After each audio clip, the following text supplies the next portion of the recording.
Tingginya tingkat pengambilan air tanah secara langsung yang dilakukan di tengah kondisi pesatnya pembangunan merupakan dua hal yang saling berkesinambungan yang membuat tanah Jakarta mengalami penurunan. Masyarakat yang berada di wilayah padat penduduk penjaringan Jakarta Utara tampaknya tak hanya mempunyai persoalan dengan air laut. Air bersih, persoalan ini tampaknya menjadi bagian terpenting juga di wilayah ini. Peran pemerintah yang memberikan sumber air bersih langsung melalui mobil tangki merupakan harapan yang cukup baik bagi kelangsungan hidup mereka. Namun di sisi lain, tampaknya mobil tangki ini tidak memberikan dampak secara signifikan karena mereka pun harus mengeluarkan koceknya untuk mendapatkan air bersih. Nggak ada yang masyarakat yang bisa hidup tanpa air. Jadi kalau tidak ada penggantinya, ya air tanahnya tetap diambil. Tapi begitu ada penggantinya, maka dia tidak mengambil air tanah. Konsekuensinya, maka permukaan tanahnya menjadi stabil. Dan para ahli juga mengatakan bahwa persoalan permukaan tanah di Jakarta yang menurun, biasa disebut land subsidence, bisa dibilang Jakarta is on the right track. Tinggal tunggu beberapa tahun lagi, ini akan totally beres. Kondisi yang sangat memprihatinkan pun kami temui di lokasi ini.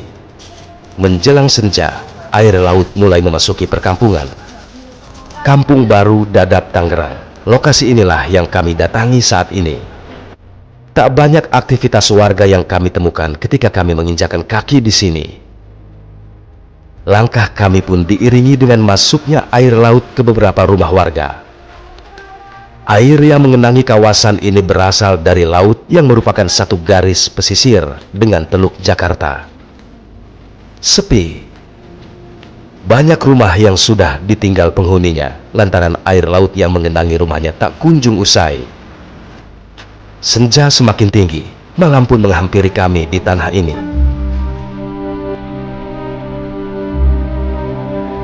Saat ini saya tepat berada di kawasan Kampung Baru Dadap di wilayah Kabupaten Tangerang, yang memang informasinya kawasan ini merupakan satu garis pesisir dengan Teluk Jakarta.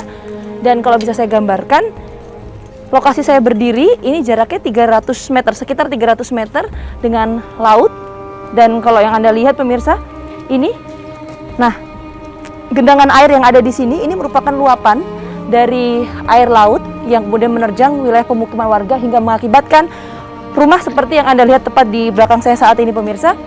Bahkan kalau Anda lihat, ini kedalaman lumpur cukup tinggi ketika saya mencoba memasuki rumah ini. Tidak hanya di titik ini saja, tetapi genangan air juga terlihat di beberapa titik lainnya. Kita akan coba cek di sana karena saya melihat ada beberapa warga yang kemudian juga masih tinggal di sini. Kita akan coba cek faktanya. Tak ada ruang kosong yang kami pijak. Hampir semua yang awalnya kami lihat kering, sekarang sudah digenangi air laut. Air laut telah masuk. Di rumah warga yang jaraknya tidak jauh di laut, warga tampak hanya duduk di depan rumahnya dengan kondisi air laut yang sudah meninggi. Ibu dengan Ibu siapa? Ibu Eka. Ibu Eka sudah berapa lama tinggal di sini, Bu? Dari umur 2 tahun. Dari umur 2 tahun, sudah cukup lama pastinya, Bu ya? Ini kondisi seperti ini setiap hari atau gimana, Bu? Tiap hari. Setiap hari? Iya. Itu dari kapan?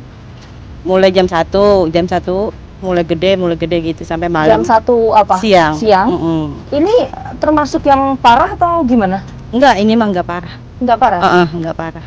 Paling parah pernah terjadi itu berapa waktu itu ketinggiannya? Iya, sampai sini. Sampai lewat sini, iya. Oh. Masuk ke dalam. Sampai masuk ke dalam? Ya itu kapan, Bu? Kejadiannya kapan? Kemarin. Baru kemarin? Iya. Waktu kejadian banjir itu sampai masuk ke dalam? Iya. Kondisi ibu dan keluarga gimana waktu itu? Ya biasa aja udah. Udah biasa, jadi udah biasa aja. Eka merasakan perubahan iklim saat ini sangat tidak menentu. Banjir yang datang berkunjung ke rumahnya biasanya datang pada saat bulan purnama. Namun di saat sekarang tidak bulan purnama, air laut pun masuk dan bertahan selama 3 hari di dalam rumah Eka. Nah, mulai merasa banjir? Mulai merasa belum lama. gede-gede begini. Ada tanggal Maksudnya 1. kalau ada bulan gitu baru gede. Ini mah nggak ada bulan, tetap aja naik.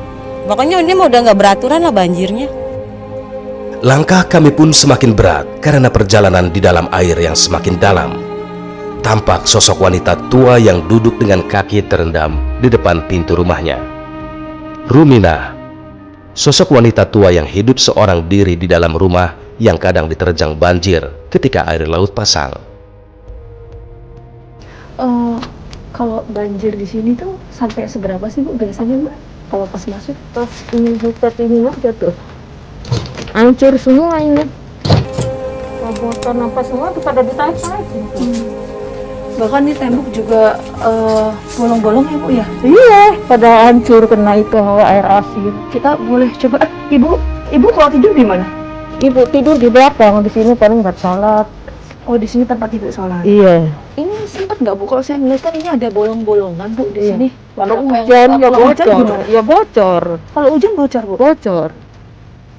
Sempat genang di sini Bu? Iya. Kalau Setinggi hujan apa biasa. Bu waktu itu? Biasa. Banjir. Kalau banjir sih bingung. Pernah dulu mah tinggi bener sampai segini. Nama ibunya nggak aku suka lupa. Dengan hidup seorang diri, kadang Rumina harus berjuang untuk menghindar dari ular-ular yang masuk ke dalam rumahnya kala huniannya ini terendam banjir. Terus saya nggak membayangkan Bu, ketika hujan, Iya. terus kemudian bocor sampai ke sini, terus ibu Iya. tidurnya gimana? Ya ibu nggak tidur duduk aja ngeliatin air. Takut kalau ular kecil banyak pada masuk dari kolong. Ular kecil pada masuk. Cuman takutnya ibu ular gede aja gitu. Nggak bisa tidur. Takut tiba-tiba ular masuk. Takut dililit ibu. Orang sendirian.